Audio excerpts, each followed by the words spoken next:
안녕하세요. 남자TV 이준석입니다. 네, 오늘은 서울시가 붕괴하고 있다라고 제가 영상을 찍은 지 며칠이 되지 않았는데 정말 붕괴 사고가 일어나서 조금 안타깝습니다. 사망 사고가 일어났는데요. 서소문 고가차로에서 붕괴가 일어나서 부상자 중 60대 남성 한 분이 세상을 떠나고 말았습니다. 너무나 안타깝죠. 이 세상 참 이게 예방이 중요한 건데 예방을 하는 게 사실은 쉽지가 않아요. 우리나라 사람뿐만이 아니고 모든 세계인들이 비슷할 거라고 생각은 들어요. 사고가 나지 않으면 세상이 바뀌지 않습니다. 미리미리 빨리 파악을 해가지고 인명사고가 일어나지 않도록 해야 되는 것이 정말 중요한데 항상 소 잃고 외양간 고친다는 옛 말이 있듯이 사후 약방문이라고 해서 죽고 난 다음에 약을 처방해 봤자 아무런 의미가 없는 거죠. 안타까운 한 생명만 희생을 당한 꼴이 되는 겁니다. 너무나 안타깝죠. 그래서 지금 서서문 고가차로에서 붕괴가 일어나서 지금 정원호 후보랑 오세훈 후보가 선거운동을 잠정 중단하고 지금 현장을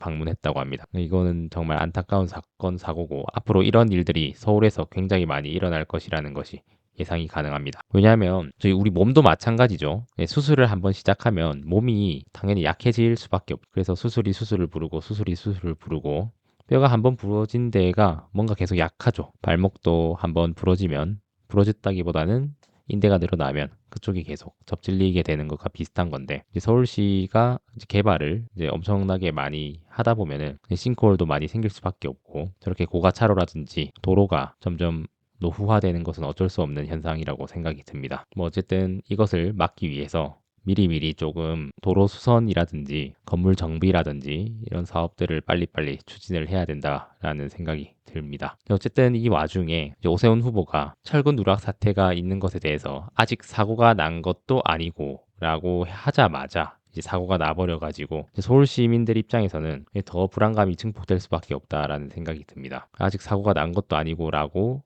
말을 하자마자 말이 쉬가 된 셈이죠. GTX 삼성역 철근 누락 사건의 파장이 커지고 있는데 오세훈 후보가 시장한테 직보했거나 구두 보고했는지 안 했는지 잘 모르신다 이런 말씀이겠네요. 라고 하니까 서울시는 완전 매뉴얼대로 원리 원칙대로 다 처리가 됐는데 국가철도공단에 11월 12월 달에 세 차례나 보고가 됐답니다. 아직 사고가 난 것도 아니고 라고 해가지고 굉장한 공분을 샀었는데 서울 시민들 입장에서 과연 이 의견을 받아들일 수 있을 것인가 참 의문이 드네요. 그리고 철근 누락 사건에 대해서 외부 법률 검토까지 시켰는데 서울시가 즉시 보고 의무 위반이라고 회신을 했다고 하네요. GTX-A 삼성역 철근 누락 사태와 관련해서 서울시 위수탁 협약 위반에 해당한다는 법률 검토 의견이 나왔다고 하는데 철근 누락은 GTX 사업 시설의 안정성에 직접적인 영향을 미치는 매우 중요한 사항이라면서 건설 사업 관리 보고서에 반드시 포함됐어야 됐다라고 했는데 한준호 더불어민주당 의원은 부정한다고 감춰질 일이 아니다. 오세훈은 서울시는 책임 회피를 멈추고 합당한 책임을 져야 된다. 뭐 이렇게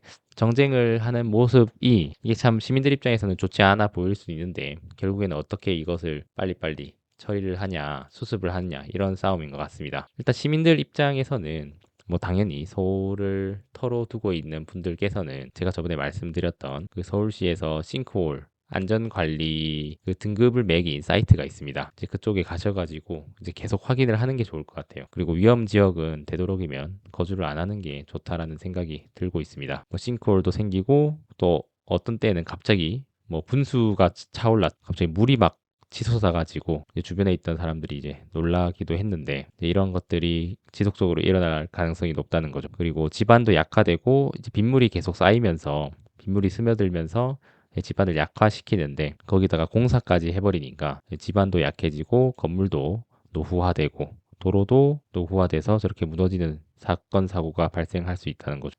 그 좀 큰 사고가 이제 몇 년간 없었던 것 같은데 순풍백화점 사건이라든지 아니면 성수대교 붕괴 사건이라든지 이렇게 큰 사건이 생겨야만 미리 대처를 하는 이런 행태를 조금 빨리 바꾸는 것이 필요하다는 생각이 듭니다. 그리고 개개인의 입장에서는 서울을 사시는 분이 아니면 뭐 굳이 위험 지역으로 들어갈 필요가 없지 않나라는 생각도 들고 있어요. 어떻게 보면은 뭐 서울 부동산이 불패다라고 하는 것에 대해서 많은 사람들이 몰려들고 있는 건 사실이지만 또 안전을 생각하면은 물론 확률이 낮긴 하지만 굳이 위험을 감수할 필요가 있나 이런 생각이 들기도 하네요. 어쨌든 이 정쟁을 하려고 하다가도 정치인들이 이번 사건의 엄중함을 깨닫고 SNS에 글을 올렸다가 다들 지웠다고 하죠. 그래서 이러한 것들에 대해서 이제 논평을 하고 얘기를 하는 게 맞냐라는 생각도 들지만 또 한편으로는 또 개개인의 입장에서는 이와 같은 사고가 일어나지 않도록 회피하는 것이 중요하죠. 국가와 회사, 뭐 서울시면 서울시, 뭐 중앙정부면 중앙정부, 국토부면 국토부 이런 식으로 뭐 대책을 마련할 수 있는데 개개인의 입장에서는 할 수 있는 게 사실 없죠. 그렇기 때문에 항상 조심해야 되는 수밖에 없다고 생각이 듭니다. 어쨌든 이 사건으로 인해서 서울 시민들이 안전에 대해서 조금 더 경각심을 가지게 됐다고 생각을 해요.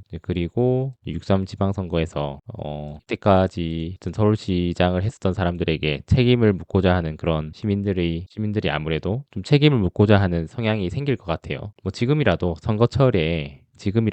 저런 안전 문제에 대해서 문제를 제기하고 뭐 누군가에게 책임을 묻는 것이 어떻게 보면은 더 큰 사고를 막는 데는 도움이 될 수도 있겠다는 생각이 들고 있습니다. 네, 제가 뭐 서울 시민이 아니라서 어떻게 서울 시민들이 생각을 하실지는 잘 모르겠지만 이번 6.3 선거에 조금 영향이 있을 것이라고 생각을 하고 있습니다. 네, 어쨌든 오늘도 영상 시청해 주셔서 감사합니다. 여러분들 생각은 어떠하신가요? 댓글로 남겨주세요. 감사합니다.